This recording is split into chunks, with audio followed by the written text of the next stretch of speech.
एका जंगलात एक खूपच खट्याळ माकड राहत होतं.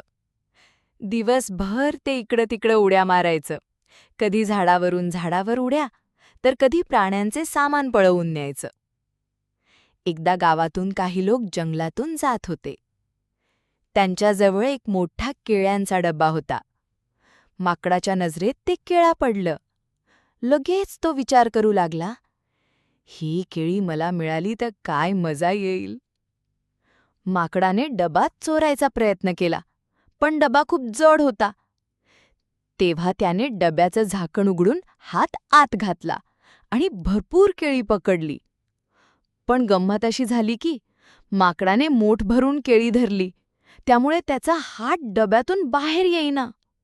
तो झटत बसला, खेचत बसला, उड्या मारत बसला, पण हात बाहेर आला नाही. गावकरी बघून हसले. अरे वेड्या, हात बाहेर काढायचा असेल तर काही केळी सोड, पण तुला सगळीच हवीयेत म्हणून हात अडकला आहे. शेवटी माकडाला शहाणपण आलं. त्याने थोडी केळी सोडली आणि मग त्याचा हात सहज बाहेर